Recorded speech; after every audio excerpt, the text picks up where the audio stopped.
when is it actually time to move on from a head coach? You know, when do you know it's time to move? Sandy Springs, Georgia. That's where that question came from. And it's delicate immunity. It's really delicate because you have to make sure you've properly diagnosed the situation. And this is the time of year sometimes where you can get both coaches and agents to be a little more forthcoming because the previous cycle is over and the future heated up cycle is still months down the road, right? So you can get them to talk in a little bit more open terms about what happened or what sometimes happens. And here's what you always find out. What you always find out is it comes down to the decision makers, obviously, and it comes down to whether they can properly diagnose the situation. Because sometimes, yeah, you just got fans that are angry about roots that haven't taken hold quick enough in their mind. Think Mike Norvell a couple of years ago. And so, of course, you don't fire Mike Norvell.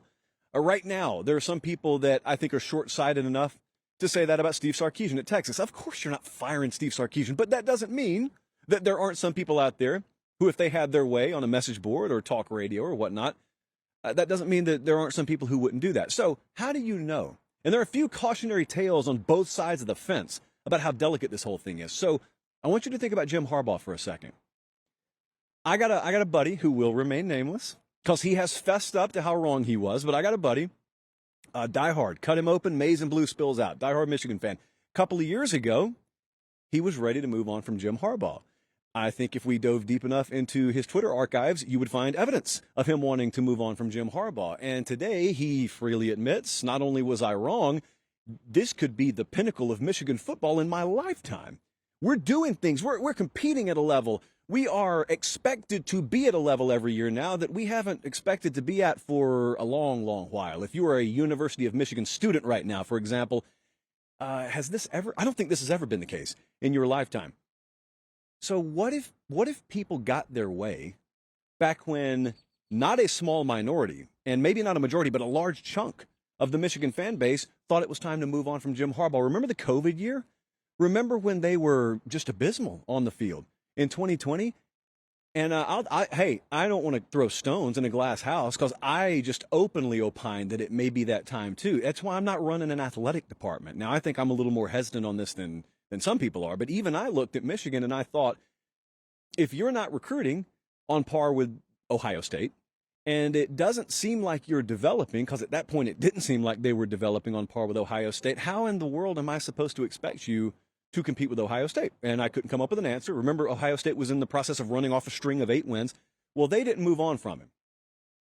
Now, I would contend it's the best program, not team, best program in the Big Ten. Margins are razor thin. I had some Buckeye folks push back on me the other day about that. That's fine. Even if you still think you're on top of the Big Ten, the point is the margin is razor thin. What happens if you move on from him? Because there have been times where Michigan football has moved in the past, and you end up with, like, the Rich Rodriguez era. No one ever sits in Ann Arbor, Michigan, and tells their kids about the Rich Rodriguez era unless they caution them beforehand, or it's mentioned in passing in a jokish manner. It is so hard to get hires right. And that's if you got bottomless resources, and that's if you got everything at your disposal. It's so hard to get hires right because there are so few people qualified to lead organizations of that caliber. So Jim Harbaugh's one example. There's another example. I want to take you back because I was front row for this. 2017. Auburn is always wild in and of itself. It's like its own little unique orbit down there. And Gus Malzahn found himself in the middle of it. No one cried for Gus Malzahn. Gus Malzahn was going to make a lot of money if he stayed. He was going to make a lot more money if he went. But 2017, I'm down at Auburn versus LSU, and it was thought to be a must-win game. Some coaches have played in like 27 must-win games, which tells you a little something about how freely that phrase is thrown around. But Gus Malzahn's in an alleged must-win game. And he doesn't win it. What does that mean, friends? If he doesn't win it, he's supposed to be fired, right? I'm in the post-game media conference down there. It's a room about half the size of like this corner of a balcony we're on right now. Malzahn's wife is over in the corner. The beat writers are just freely speculating, not about whether he'll be fired. That's just a foregone conclusion. They were already talking about who Auburn's going to hire after him. You know the story. They didn't fire him right there. He goes on to beat Georgia, number 1 in the country. He beats Alabama, number 1 in the country. They go to the SEC championship game. During the lead up to the SEC championship game, Jimmy Sexton does everything but take the Auburn brass by the shirt and push him up against a wall and say, give us our money. And Auburn did, because they had no other choice, because the guy was about to play for a conference title. Oh, by the way, this was also when the Tennessee coaching search was imploding in on Knoxville. So Auburn looked at that and said, we want no part of a coaching search right now. Think about how many times, if you're even an Auburn fan, how many times in that given year you changed your mind, you flip-flop, because you know there's a huge chunk of people who chanted Fire Malzahn the same year they chanted Extend Malzahn. And that is like, it's moving at the speed of water instead of at the speed of honey. That is the age-old Meemaw analogy I always go back to. When you're making decisions of this magnitude, you want to be that drop of honey on the plate, where when you turn the plate sideways, yes, the honey moves. Gravity has an effect on the drop of honey, but it doesn't move nearly as fast as the drop of water. You could also apply that to the Jeff Goldblum chaos metaphor in the Ford Explorer in Jurassic Park. Not quite apples to apples, but you know what I mean.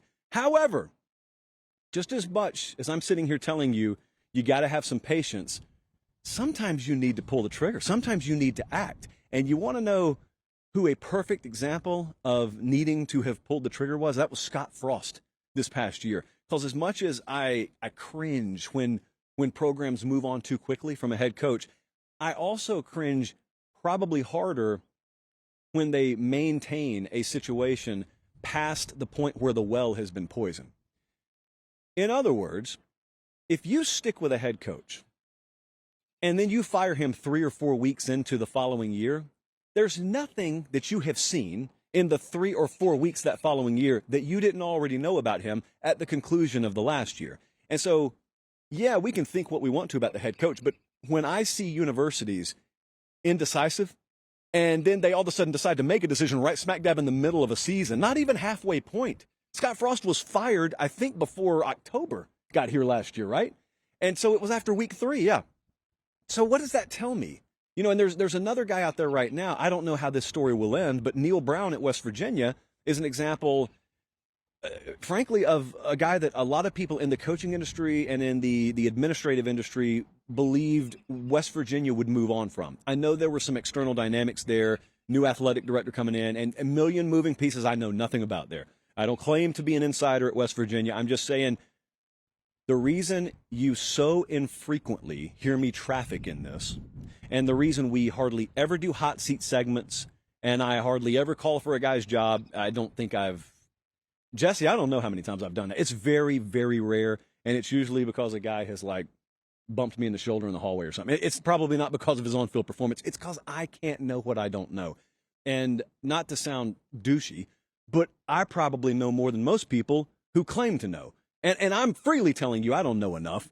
And then there's the whole other aspect of not having expertise in the craft. I mean, what if I'm at Penn State right now? What if I were given access to walk these halls every day like we have the past 2 days? Even then, how qualified am I really to sit down? And I'm not saying you don't deserve the right to be critical. I'm just saying, when is it wise to be critical versus sitting back and saying, yeah, we're going to let the professionals make that decision? So I know that's a lot of word salad, but it really takes a fine balance. It takes good, seasoned decision makers in the room. That's why you don't have many 27-year-old ADs out there. You have to have been around the block. You have to have observed time or 10. And the answer is there is no one blueprint to it, because there are no two situations that are exactly the same.